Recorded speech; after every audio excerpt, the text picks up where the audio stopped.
I know, you'd like to join your brothers outside and howl at the moon. But you're serving a much better purpose. Yes, you're serving science through me.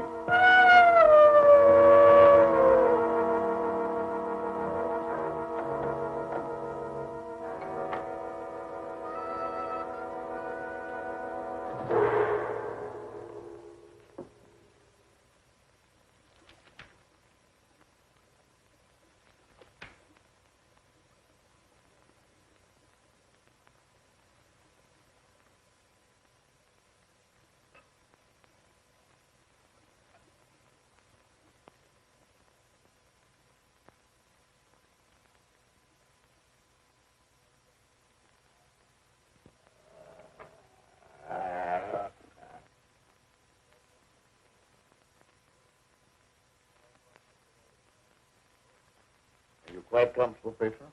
Sure, Doctor. You're not afraid? I ain't got no reason to be afraid. Yeah, that's right, Petro. There's nothing to be afraid of. Nothing at all.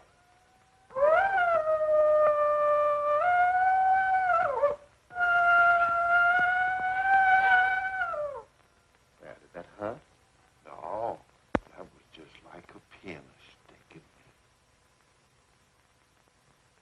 How come I have to have these straps on, Doc? Well, you see, Petro, I'm trying a new formula. I wouldn't want you to make a sudden move and fall off the couch. Now, don't worry. It'll only be for a little while.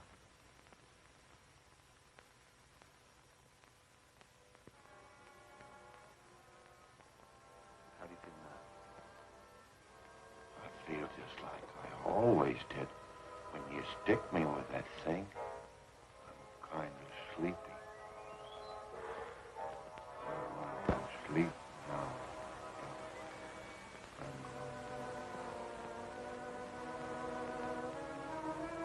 That's right. Go to sleep.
Gentlemen, I wish you were here to see the proof of my claim. The transfusion of blood between different species is possible. A few moments ago, Petro was a man. A harmless, good-natured man. Look at him now.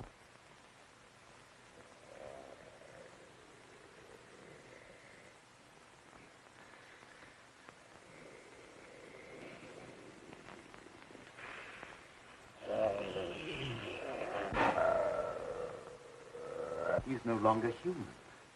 He's a wolf, snarling, ferocious, lusting for the kill.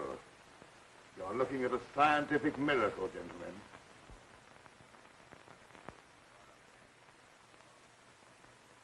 You're a madman, Cameron. Your claim is ridiculous.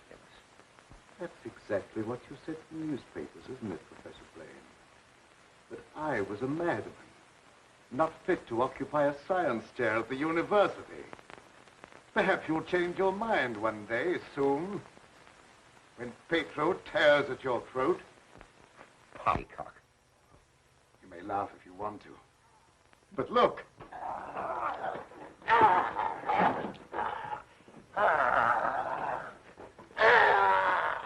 Even now, he'd like to be at his work. My catalytic agent has brought about a complete transition from man to wolf. crazy experiments are a disgrace to science. Yes. Those are the very words you used in denouncing me to the faculty. Professor Fitzgerald. Science. What do you know about science? You with your hidebound dogmas and shriveled mind that refuses to recognize progress. What has progress to do with your foolish tampering with nature? I'm glad you asked that question, Professor Hatfield. You also were one of those stupid fools who raised their voices against me. You're aware, of course, that this country is at war. That our armed forces are locked in combat with a savage horde who fight with fanatical fury. Well, that fanatical fury will avail them nothing when I place my new serum at the disposal of the War Department. Just picture, gentlemen, an army of wolfmen, fearless, raging, every man a snarling animal. My serum will make it possible to unloose millions of such animal men. Men who are governed by one collective thought, the animal lust to kill without regard to personal safety. Such an army will be invincible, gentlemen. Such an army will sweep everything before it. Your scheme is too utterly fantastic, Dr. Cameron. You're fools, all of you. Poor, blind fools, especially you, Dr. Warwick. Assuming that what you say is true, how would you control these wolfmen? I perfected an antidote that induces the return of immediate normalcy. And I suppose that it would be an easy matter to round up 1 million wild animals and administer an antidote. No, Cameron, you're mad. Stark, raving mad. And I, for one, am in favor of... Silence! I'm not interested in your imbecilic mouthings. You, all of you, demonstrated your lack of vision by demanding my resignation from the faculty. Well, you accomplished your purpose. You cast me out. You robbed me of everything that I held most dear in life. Position, honor, respect. You branded me as a madman, held me up to ridicule before the whole world. But now it's time for my revenge. Petro will see to that. Now you shall pay for your folly. There's no escape for any of you. You shall die one by one at the hands of the scientific marvel that you scoffed at. You can't intimidate us with fantastic threats. You're a faker, Cameron, a mad faker. We'll have you ostracized by every scientist in the country. There are institutions for madmen, and we'll see that you're confined in one.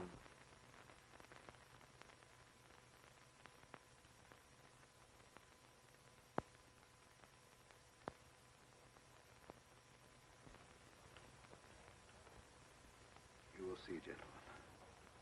You will see.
How long have I been asleep?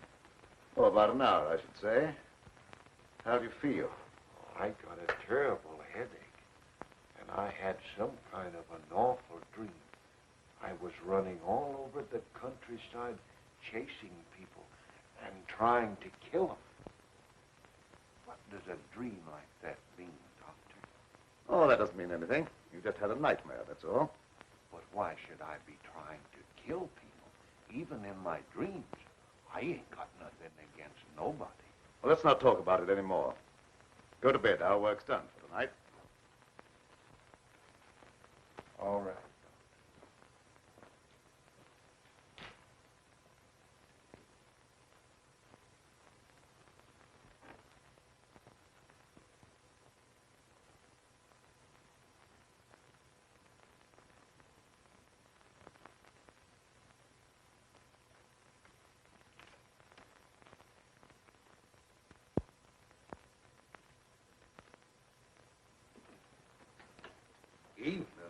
Lenora. Good evening, Petro. Well, Night Owl, I was just coming down to find out how much longer you're going to work. Do you realize how late it is?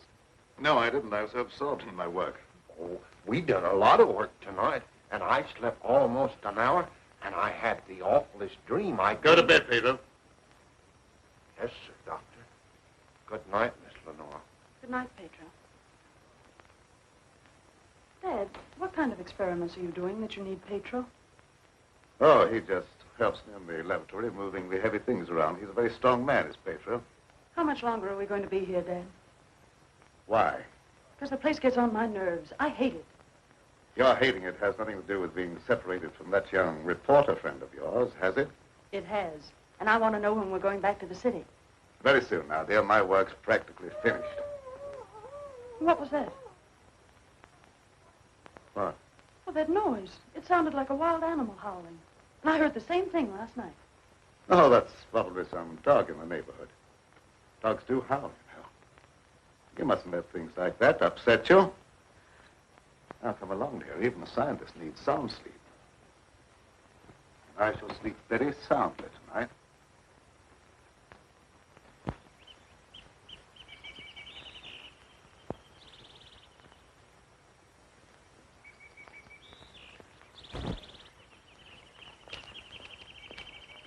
Good morning, Petro. Good morning, Miss Lenora. I was hoping you'd come to the garden this morning. I got something for you. Oh, they're lovely. Thank you. I'll pick some for you every day if you like them. Well, that's very kind of you. What's the matter, Miss Lenora? Petro, I don't like this place. No. I guess you feel about this place the same as I do. I'm afeard of it, especially at night when the mist comes up out of the swamp. Of course, it's all right when the sun's shining like it is this morning. Are there any wild animals around here? Oh, yes, there's lots of them. How come you ask? Oh, I was just curious. Say, Petro, what do you do when you work with Dad in the laboratory? Well, I don't rightly know. Besides, I ain't supposed to tell nothing. Your pop made me promise. Oh, well, you can trust me. I wouldn't tell anybody. Well, No, I ain't saying nothing. Morning, dear. Good morning, Dad. You sleep well? Yes, very well. Well, look at the flowers that Petro gathered for me. Very pretty. I'm afraid you'll have to give up your gardening for the time being, Petro. I want you in the laboratory. But, Doc, if I don't keep at this stuff, how am I ever going to make it look pretty? And I like pretty things. We shall leave this place long before you're able to beautify it. Gardening really isn't very important. Come along with me.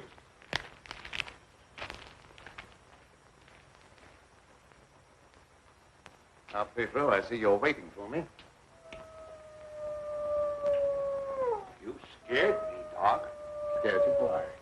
You mustn't be so jumpy. You're as nervous as that wolf. He sure is nervous, all right. I've been sitting here for a long time watching him, and he ain't been still a minute. All right, lie down, Petro. Are you going to strap me down again tonight, Doc? Well, certainly. It's more necessary tonight than ever before. Gee, it must be great to be educated. I wish I had a lot of book learning so I could understand what this is all about. Fortunately, you don't need education or intelligence for your part of the experiment. Just strength. Animal strength. Now lie down and we'll get to work.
all the animals are terrible nervous tonight for some reason or other. The old plow mule liked to kick my head off. I come up behind her sort of quiet-like, and she lashed out with both feet. It's the devil mist in the swampland. I can smell evil in it. Oh, will you stop talking like that? I'm so nervous now I could scream. See, Mommy, I'm all ready. Oh, that's fine. Now you hop in bed. Can I put in my ball just for a little while? Well, just for a little while. But mind, if you ain't in bed by the time I do my dishes, I'm going to tan you good.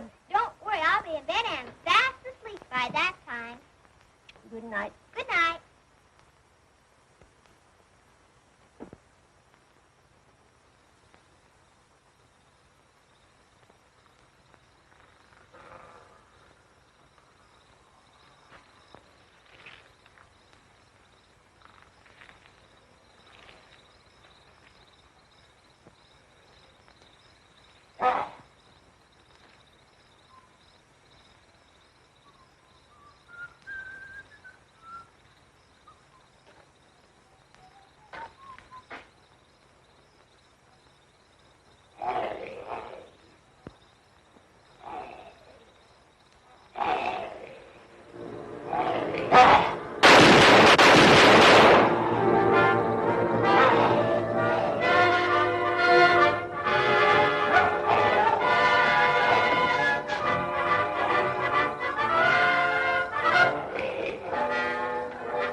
Door, quick!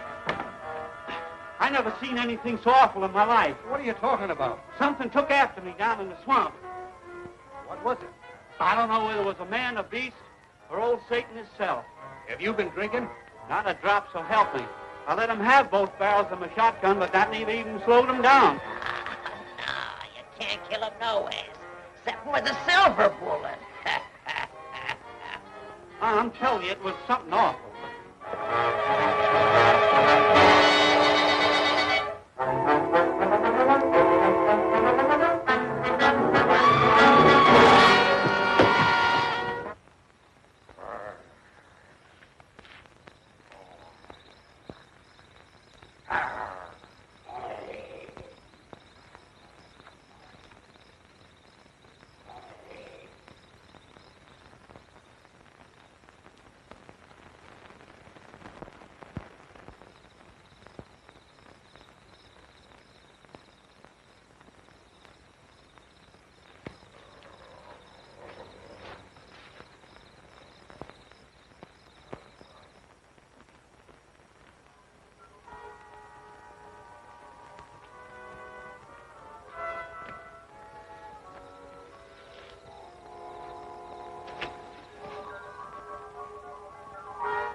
Petro! Lie down on that couch. Lie down!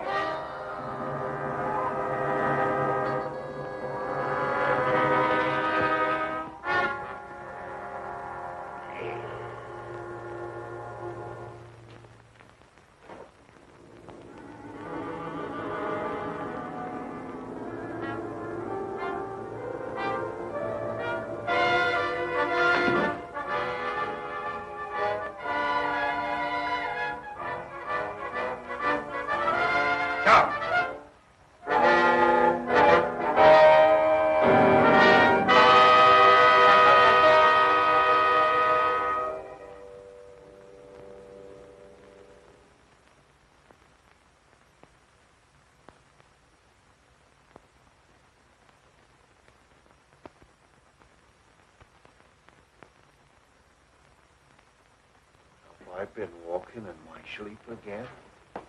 Yes, you have. You'd better go to bed. I'm sorry if I made a nuisance of myself. I wish I wouldn't walk in my sleep like that, because I have such bad dreams. Don't be upset about your dreams, Petro. You've been of great assistance to me tonight. Very great assistance. In fact, I'm going to reward you by taking you to the city with me. You mean I can go along with you and ride in the car? Yes. While we're in the city, we will make calls together. First, we will call upon a pompous gentleman called Blaine. Professor Blaine.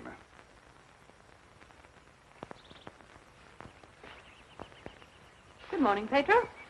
Good morning, Miss Lenora. Will you do me a favor? You know I'd do anything for you. Well, I want you to mail this letter for me when you go into the village. And it's already stamped. Yes, ma'am. I'll take that letter. Dad. Give me that letter. So you couldn't wait till my work was finished. You felt you had to write to your reporter. Well, I just wanted to tell him that I was safe. If you remember, you made me go away without even saying goodbye. There was a reason for that, my dear, a very good reason.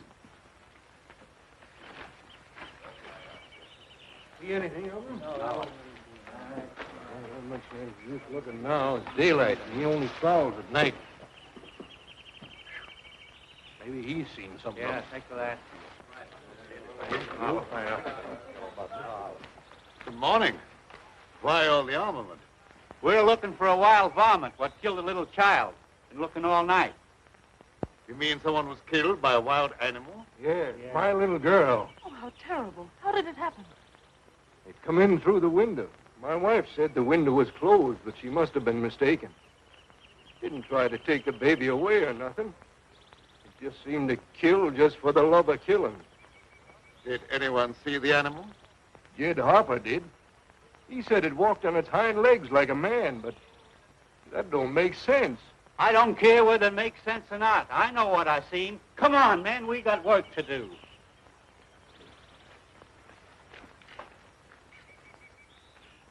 What do you make of it, Dad? Predatory animal that opens windows. That would be very interesting to science, wouldn't it? Its dominant urge is to kill and destroy even when unprovoked. A human characteristic translated into animal instinct. Animals rarely killed except for food or in self-defense. The eminent professor, Dr. Blaine, would be interested to study such an amazing animal, wouldn't he?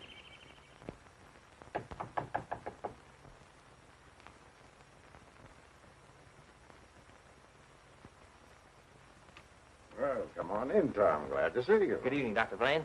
I came in through the garden so as not to disturb your housekeeper. Sit down. Even if Martha has dozed off, which I think she has, a full alarm of fire wouldn't disturb her. I have a faint suspicion that there is something besides my housekeeper's welfare on your mind. What is it? Well, I'm after a story. Well, quite a noble pursuit for a newspaperman. An AP dispatch from Ashton down in the swamp country tells about a child being killed by a wild animal. Well, that's a tragic thing. Yes, a neighboring farmer saw the brute and swears that it traveled at a terrific speed on its two hind legs. I understand they make a very potent corn liquor in that district. Oh, no, it's nothing like that. I've a hunch there's more to this story than just a jug full of corn liquor. I hope that you could give me an angle I could work into a Sunday feature. I don't know what you mean by an angle. The possibility of the survival in the depths of the swamp of some of those overgrown lizards that used to be head men on Earth. I understand they traveled around on their hind legs and made our present-day public enemies look like horticultural specimens. I'm sorry, Tom. I can't lend myself to that sort of sensationalism. True science, the search for knowledge, is on a far higher plane than that. It is worthy of being treated with dignity. And I feel that I owe an obligation to the people who respect my opinion. Your angle, as you call it, on prehistoric lizards is utterly fantastic. I'm sorry. I didn't know I was getting into such deep water. Well, I'll hang my head in shame and slink away. No harm's done. Don't take it so to heart. Put your feet up on the desk and stay for a while. Well, I can't now. I've got to get back to the office. But I'll drop around again. Thanks very much for the information. I didn't give you very much. See you again, boy.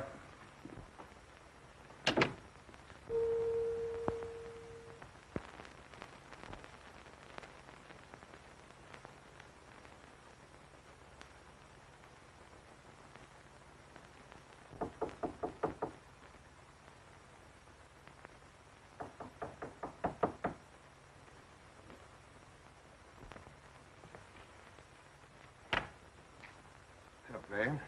Surprised to see me? Yes, I confess I am. Come in. Sit down. Thank you. You shouldn't be surprised, Blaine. I told you that I'd come back when I could prove my theory to your complete satisfaction. You say you've proven that wild theory? But I'm here. You don't think I enjoyed your comments so much that I came back merely to hear you repeat them? Any comments I made were an expression of honest opinion. I will retract any statement proven to be untrue. Do you think that will cancel your obligation? Do you think a retraction will pay me for the humiliation of being held up to public ridicule, for having my scientific reputation blasted, for being forced to resign from an honorable position? I deeply regret any possible injustice, but my rejection of your theory was not intended as a personal persecution. I'm sorry. I apologize, Dr. Blaine. I suppose we're all prone at times to lose sight of the true perspective. Well, let's say no more about it. I'll gladly consider anything in support of your theory. I'm not asking you to take my word for anything. Just to believe the evidence of your own eyes. Petro.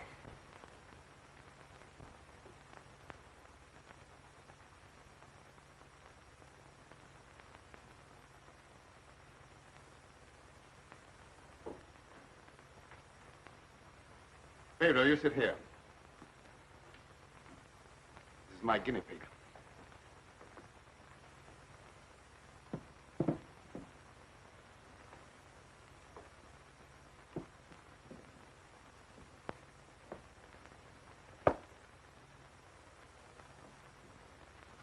You're aware of the nature of this experiment? We've been doing this a long time.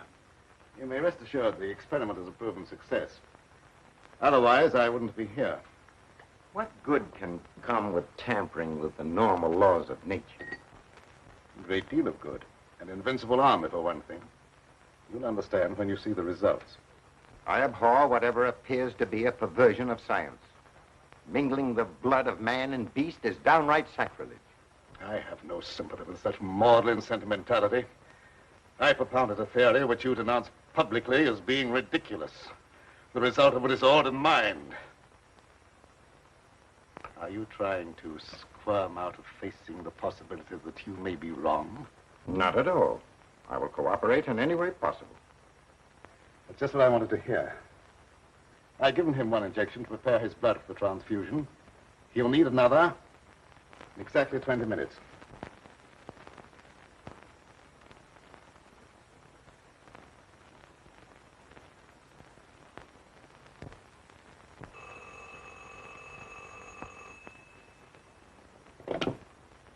Hello? Is this Magnolia 37136? I'd like to speak to Dr. Lorenzo Cameron, please. Just a moment, please. It's for you, Cameron. For me? Hello? Oh, is that you, dear? You asked me to call you and find out if you're returning tonight. It's all right. I'll be over as soon as I can. Goodbye. Goodbye. It's my daughter with some friends. I'll have to go and get her. I shan't be long. What about the second injection? You said it had to be given in 20 minutes. Oh, yes, the injection. I may be able to make it. If not, I wonder, Doctor, whether you'd do it for me. Why, yes, I guess so. That's very, very kind of you. Petro, you stay here and don't bother Dr. Blaine. No, sir, I won't bother. Of course, it's quite possible, Doctor, if I don't get back, that you could ensure the failure of this demonstration by forgetting the injection. I'll have to take that chance. Don't worry. Even if I lacked a sense of honor, pride would hardly allow me to stoop to such a level. I shall give him the injection if you're not here by 12. At 12, precisely.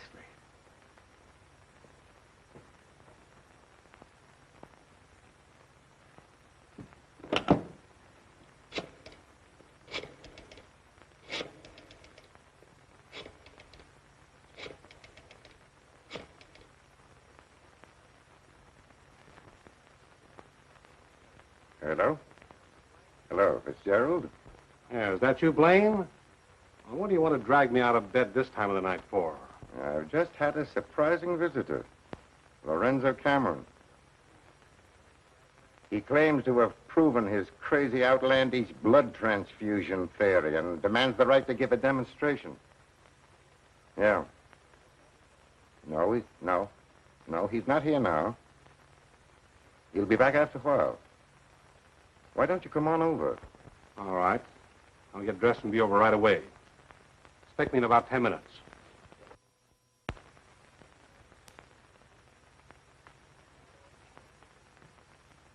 Are you at all familiar with the work Dr. Cameron is doing? Oh, no, sir. I'm just handyman around the place. Nobody, not even Miss Lenora, knows what he does. Oh, his daughter is still with him? Oh, yes, sir. She's with him. But I think she's lonesome. She seems to be grieving about something. Oh, that's an outrage. Cameron has no right to accept such a sacrifice from her. Oh, I don't like being a busybody, but she's such a fine girl, and a certain young man is just the tonic she needs to make her happy. Where do they live? Dr. Cameron rented the old Danfield homestead house about 4 or 5 miles from Ashton. It was a fine place, but ain't been nobody lived there for a long time, and the weeds kept growing closer to the house till they about swallowed up everything.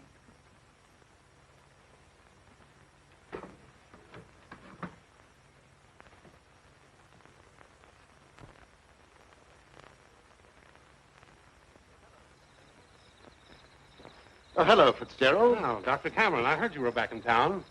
Blaine just told me that you wanted to demonstrate the proof of your blood transfusion theory. He exaggerated when he mentioned demonstration. I told him I could prove my claim. But I don't think Professor Blaine is in a cooperative frame of mind. That's why I came to you. What do you want me to do? I'd like you to be present when I talk to him. All right. I'll take a walk over with you. You know,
I heartily disapprove of the nature of this experiment, but my promise to Dr. Cameron leaves me no alternative.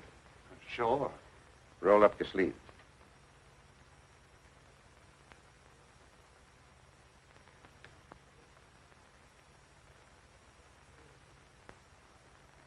How do you feel? Just like I always do.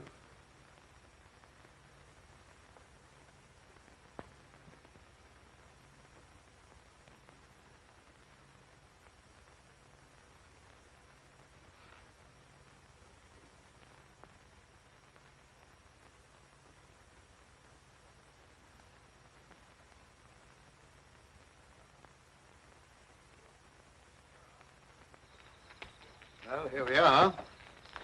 Oh. something wrong? Just a little heart trouble. Nothing serious, but distressing at times. I'll be all right after I rest a minute.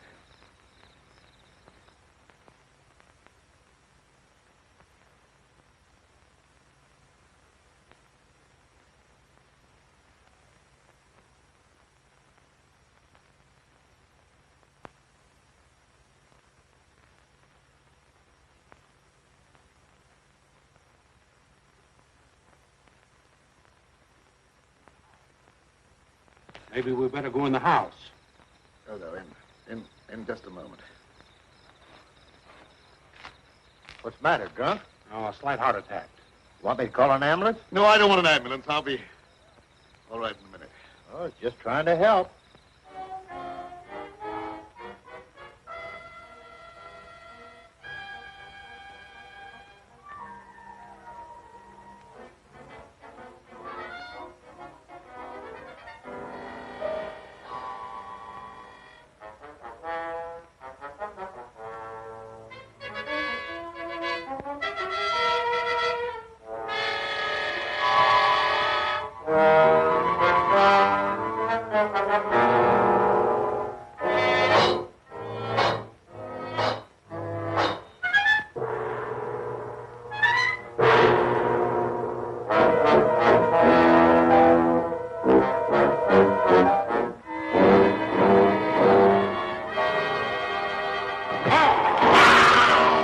What's that?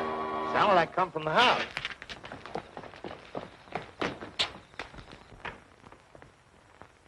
Come on in here. There's something wrong.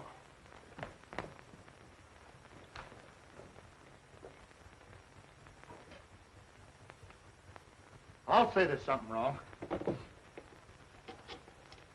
Give me police headquarters and make it fast. Hello, Sarge. This is Dugan. I got a murder on my beat. Right away.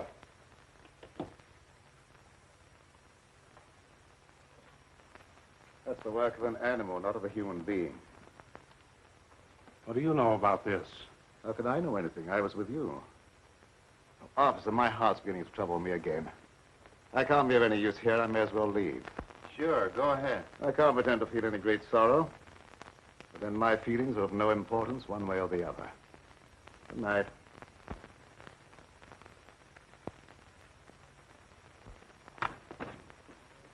Howdy, Lieutenant. I've seen a lot of murders in my day, but never as messy as this one.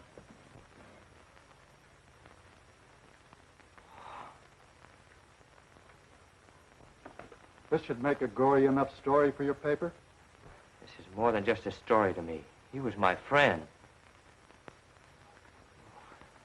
There was a couple of college professors arguing outside and using a lot of big words. They followed me in here, and I heard one of them say that some kind of a dangerous animal done this killing. Well, how could a dangerous animal be roaming around the city? Well, I don't know. Guess he got away from a zoo or a circus or something. I'll check on that angle.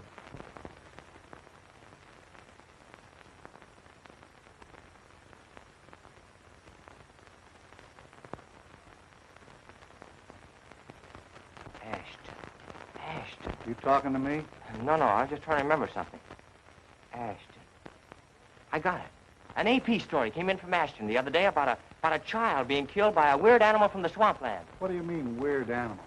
A farmer swore it wasn't human, but that it traveled on two legs like a man. Oh, he was crazy or drunk. There ain't no such animal. Anyway, how could he get way up here?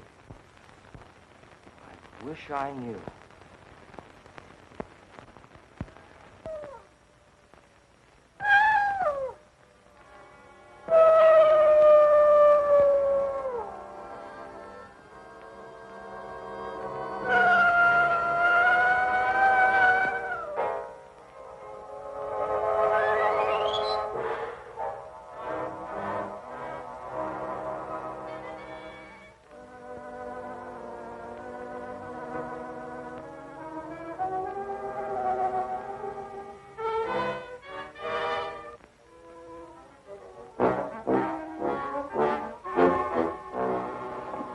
Petro, you startled me. What's the matter? Why do you stare at me like that? I don't know, Miss Lenore. I feel funny. I smell something in the mist coming up out of the swamp. It's like a voice talking to me, telling me to do something. Something terrible. Oh, but that isn't real. That's just your imagination. You mustn't pay any attention to what that voice seems to be saying. Petro! What are you doing here? Go to your room. You've no right in this part of the house. Get out! Immediately! Wake up! You're dreaming.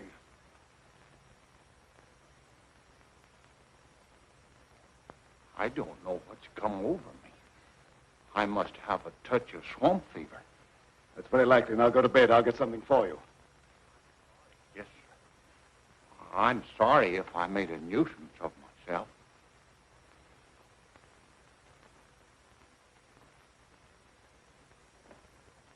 Dad, what happened to Petro? I'm terribly afraid. There's nothing to be afraid of, dear. He just had a touch of fever, that's all. Oh, that was more than fever. Well, his eyes were the eyes of a wild beast. He was possessed by a demon. Now, dear, you know there's no such thing as being possessed by a demon. That's ignorant superstition. Well, I don't care what you call it, Dad. But there's something here that's evil. It's real, and I can feel it. And I'm afraid. Dad, I can't stand it here any longer. Let's get away. I can't go now, dear. I must wait till my work's finished. Pull yourself together, dear. Oh, I won't be silly anymore. Nothing must interfere with your work. You've been a very great comfort to me. I know what a terribly lonely life this must be for you. We won't talk about it anymore, Dad. I just want you to prove that you're the greatest scientist in the world. They'll soon have all the proof they want. I expect the eminent Professor Fitzgerald to pay me a call before long, and I shall be delighted to confound him with scientific facts that he declared were impossible. Now you go to bed, dear, huh? And have a good night's rest. Good night, dear. I'll look after Petro. Good night, Dad.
Dr. Cameron. So, you're the owner of this haunted castle. What do you mean, haunted castle? Well, maybe I did just have the jitters, but I thought something was prowling around out there. Did you see anything? No, not even positive I heard anything. Just a feeling. That's not very definite, is it? Tom!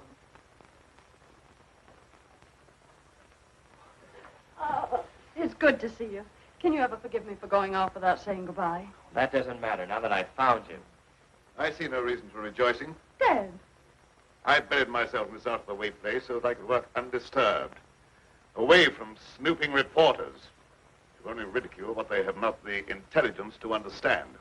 I had no thought of ridicule in coming here. I'm not interested in your reasons for coming, but I would like to know how you happened to find your way here.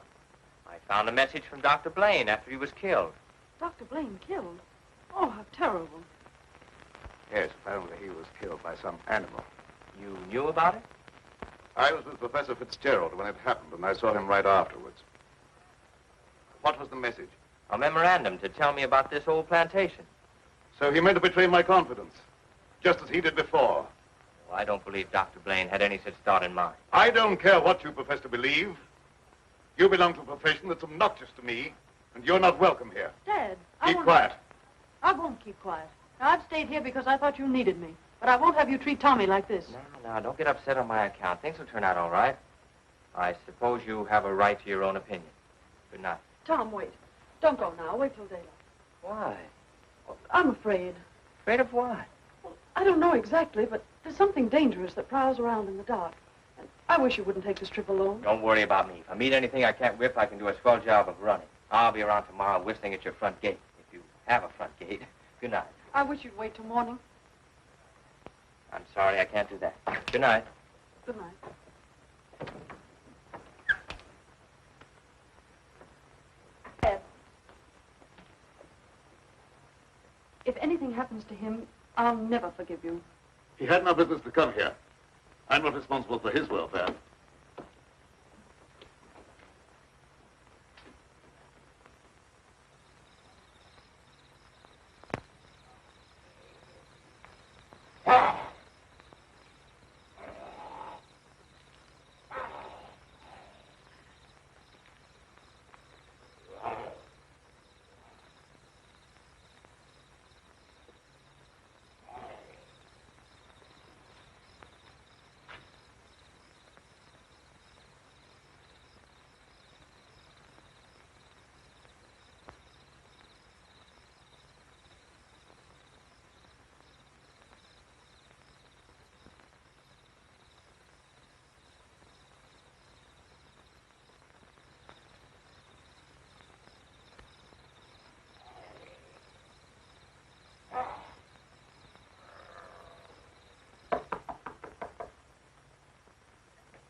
Howdy.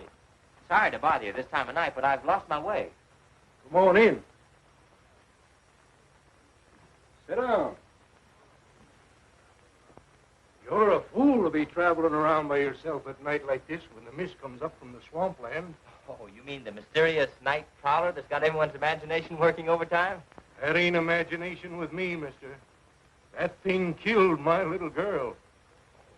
Sorry, I wouldn't have joked if I'd known. It scared Jed Harper so bad, he went and got religion. Well, say, can you give me some facts about this killer? What does it look like? No one can tell you that for sure, mister. Because it never prowls only on nights like this when the mist is thick and nothing can be seen very plain. Jed Harper said it traveled on 2 legs. But you can't count on that because Jed was scared half out of his mind.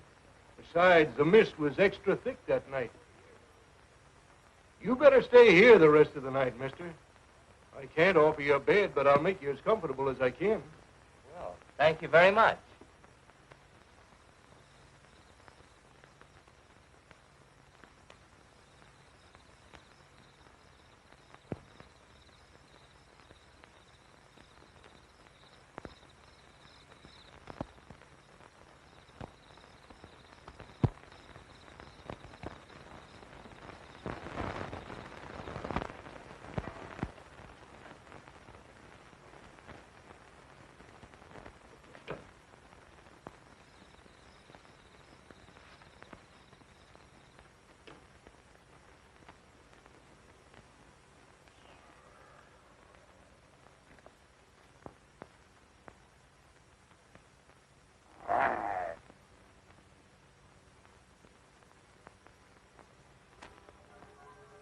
Keep you in a cage, you're of no further use to me. If you revert without my knowledge, you become dangerous.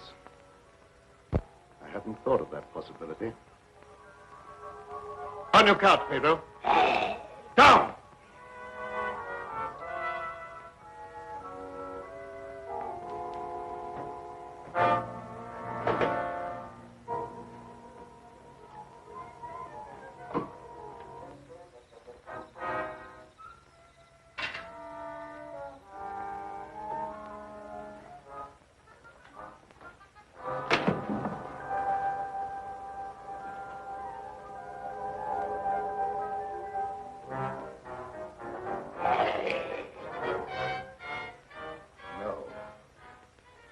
I couldn't disappoint Professor Fitzgerald.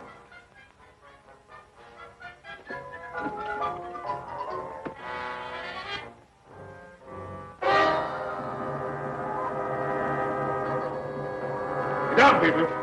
Down!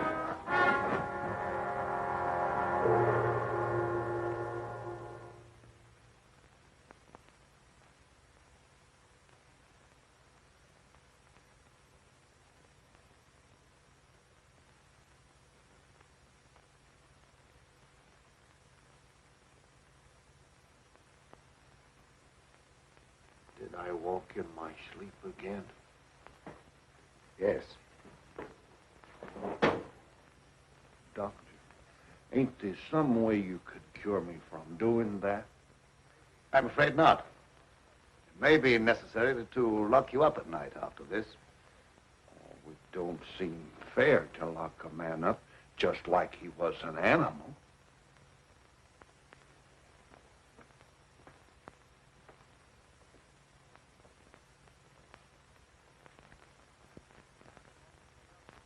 Appleton started home with the jug under his arm last night. They found him in the swamp this morning. He'll never lift another jug. Was he murdered? Yep. And he weren't a pretty sight to look at, neither. There must be some natural explanation for this thing you're talking about. It's a werewolf. You can't kill him no way except by a silver bullet. I can't see myself giving that story to the city editor. He told me right out of my ear. That killer ain't human. You'd know that from one look at the body. I saw a victim of just such an attack. I wonder if there could be a possibility of any connection between them. I've been telling you all along. It's a form of a human who sold his soul to the devil. In the light of day, he walked like any other man on the earth. At night, he takes on the form of a wolf. Then you never heard of any killings by strange animals around here until recently? Why does he keep asking me all them questions? Well, all newspaper men are like that. He doesn't mean anything by it. Well, you go ahead. He won't bother you anymore. Yes,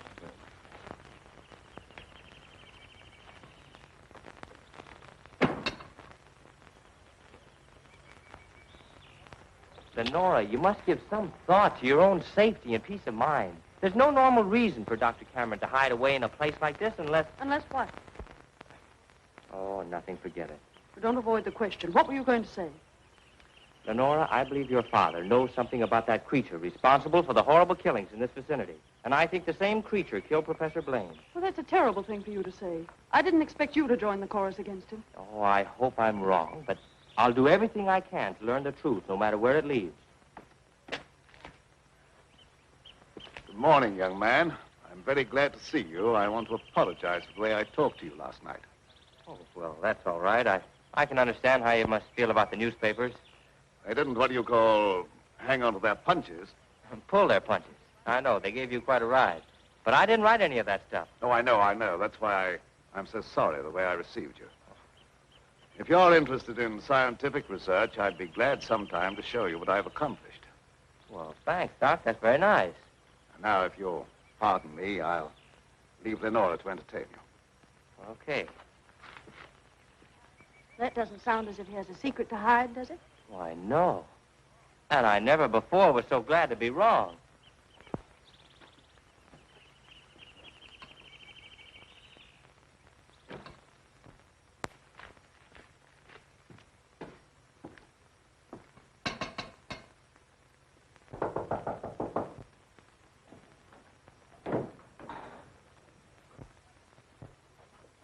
Oh, Professor Fitzgerald. How in the world did you find your way down here? Hello, Lenora. Your father wrote asking me to come. Is he here? Yes, and he'll be very glad to see one of his old friends. Ah, Fitzgerald, this Doctor? is an unexpected honor. I hardly dared hope that you'd accept my invitation. Well, if you've made a worthwhile scientific discovery, I want to be the first to congratulate you. I shall be delighted to give you that opportunity. Well, the things that you two have to talk over are way over my head, so I'll leave you alone. Oh, now, don't run away. I promise to limit myself to words of 2 syllables. That'll take all the fun out of the discussion. I'll see you after a while. Thanks. Shall we go into the lab? You wish? You're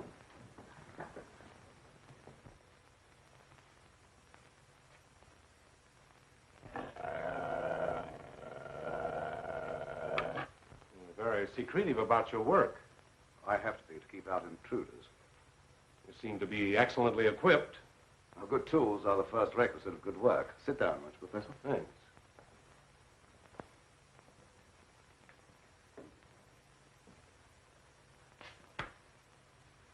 I've discovered that certain extremely volatile elements in the blood, little more than particles of electrical energy, are the source of all physical growth and mentality by exciting the various glands and brain cells.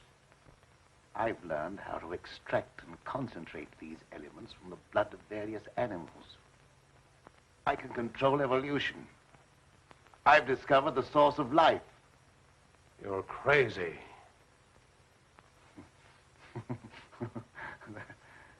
That has a familiar ring.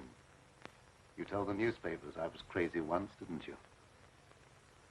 I didn't know that you invited me here to reopen an old controversy that was very disagreeable to all concerned. I came with the hope that you'd abandon impossible theories and accomplish something worthy of consideration. And I suppose you feel yourself fully competent to judge my accomplishments. You and your hidebound associates, Hatfield, Warwick, and Blaine. No, not Blaine. He no longer is passing judgment on my sanity. I believe you know something about Blaine's death. You were at his house. But you talked to him on the telephone before I came to your house. Did he say then that he was in any danger of losing his life? No. Nothing threatened him at that time. And I was with you when he was killed. You pride yourself on not indulging in fantastic theories. What proof have you that I was in any way implicated in Blaine's death? I have no definite proof. You accuse me of being crazy for what I claim to have accomplished with this apparatus. that I can give you overwhelming proof of what I say. I can inject into your veins a substance that will give you the strength of 10 men. Or, following the line of evolution, how would you like a pair of donkey's ears? That'd go well with your type of mentality. I certainly will not be the subject for any of your experiments, and I'm afraid it's useless for us to continue this discussion any further. You're not leaving, are you? I see no reason for staying. Open that secret panel. So you don't care to stay and be convinced that you were wrong? I don't care to be ridiculed by a charlatan. Ah, ridicule. That isn't pleasant, is it? I know from experience. I had nothing to do with that. It wasn't my fault if the public treated your crazy theories with the ridicule they deserved.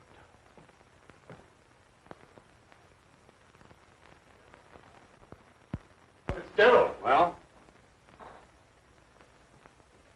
Would you do me a favor? What is it? I have to send my hired man into town. Would you mind taking him with you? All right. I can do that without any trouble. Oh, thank you so much. If you'll wait at the car, I'll send him out to you in a few minutes.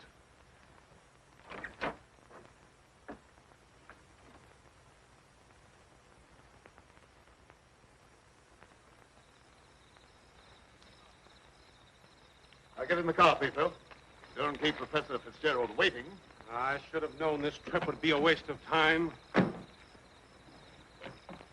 I still hope to give you proof that you can't ignore. Remember me to Hatfield and Warwick when you see them again.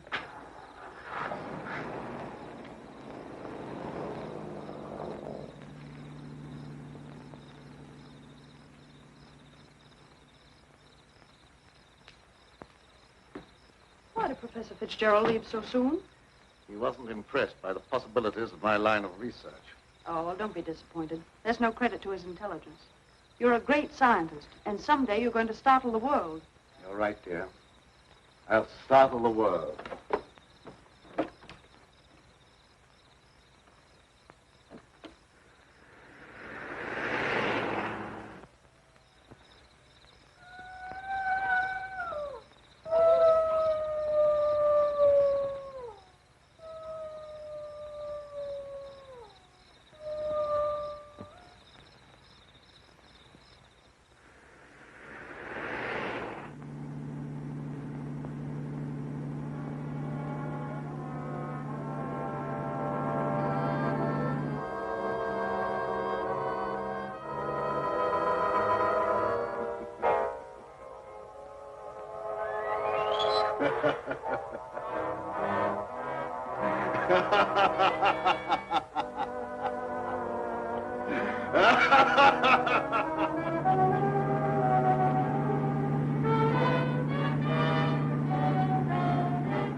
Sounded like it came from over there.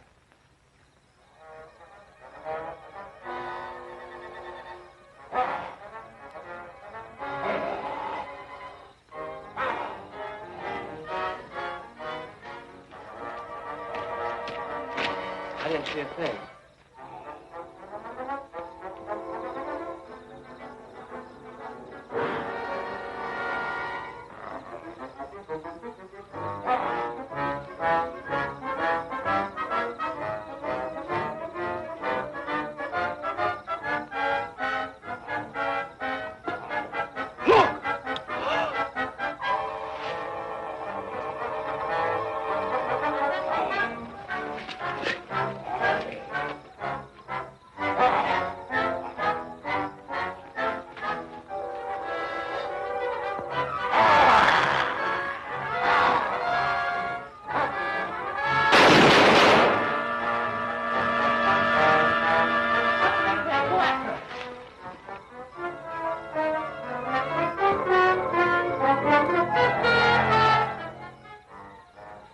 Fitzgerald. Is he dead? Still alive, but unconscious. Where can we take him? You can take him over to my place, but the old Danfield house is handier. We'll take him there. I don't know how badly he's hurt. One of you men go for a doctor. Come on, give me a hand. Take it easy, fellas.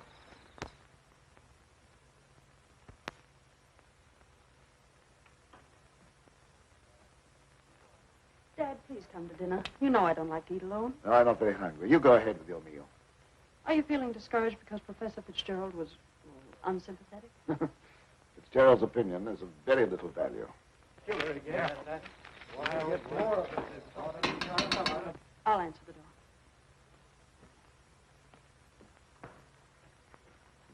Come on in. Tom, what happened? I found Professor Fitzgerald badly hurt. Oh, bring him in. Take him upstairs. Oh, how did it happen? Well, he's another victim of that mysterious werewolf or whatever it is.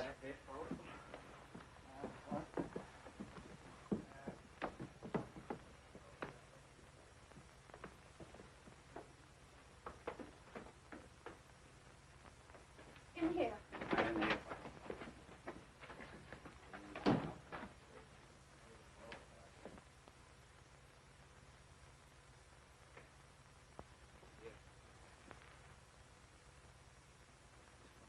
Easy now. Get his head up there. Yes.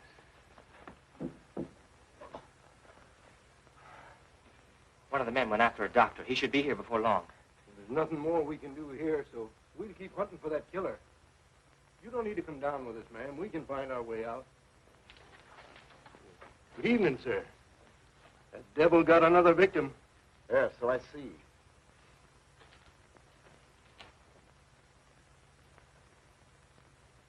I was surprised to see Professor Fitzgerald in this neighborhood. He came to see me. How badly is he hurt? I don't know yet. We'll find out as soon as the doctor gets here. When he regains consciousness, we'll find out who or what has committed these horrible killings. Yes. It'll be very interesting to hear what he has to say.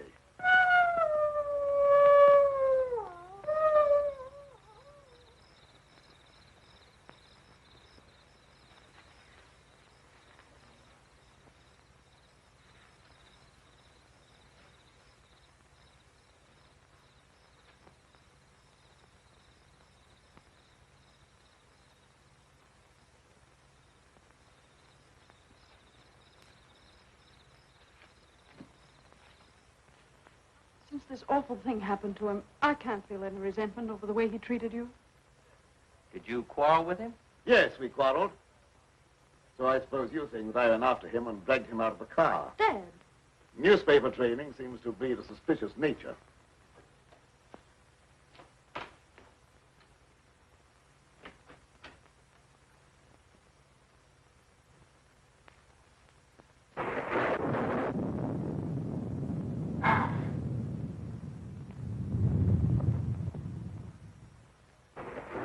I wish you wouldn't try to antagonize him. I wasn't trying to antagonize him. He didn't give me a chance to finish.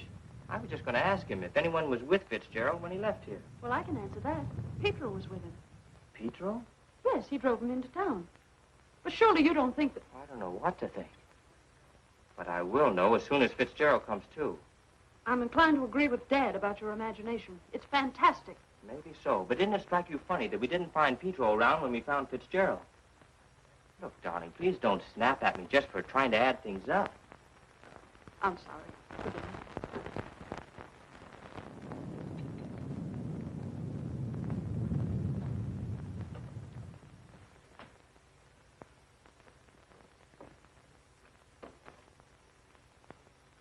He's still unconscious. Oh, he must regain consciousness, even if only for a few minutes. So much depends upon him. That must be the doctor. Well, I'll go down with you.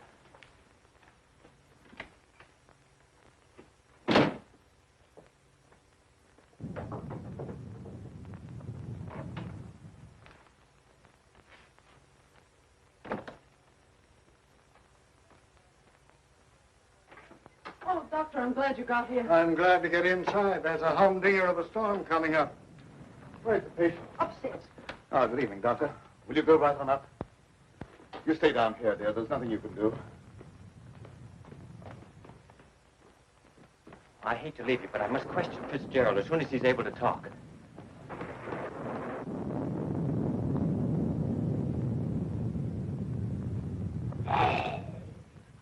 Reckon it's a little late for me to help. The man's dead. Dead? Yes. That's too bad. We were hoping he'd throw some light on a matter of great importance. Well, I'll be getting back to town before this storm gets worse.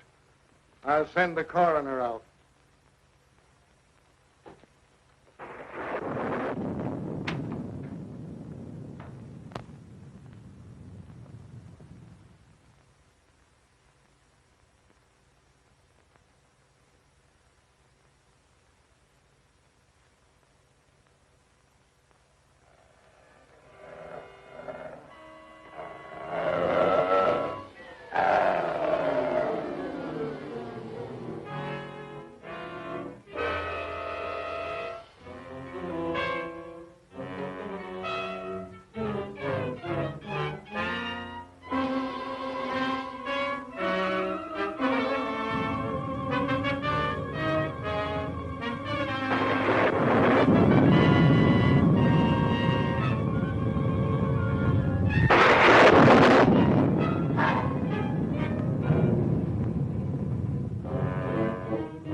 Good night, Doctor.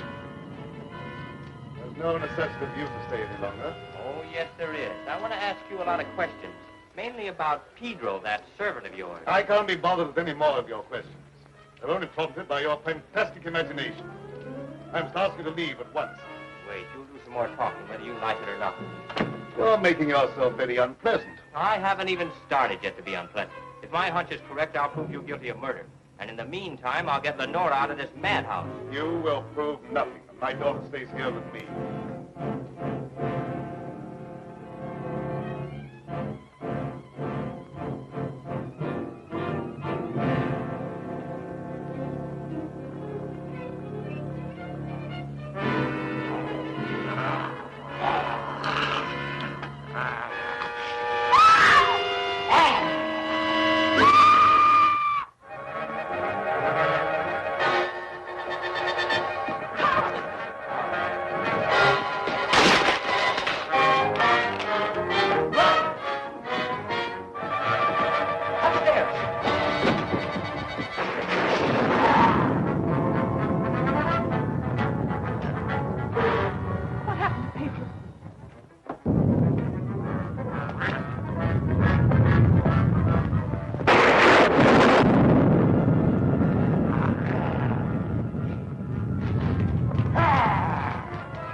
Petro, what are you doing? Petro! Petro! Get back! Petro! Petro! Get back! Petro!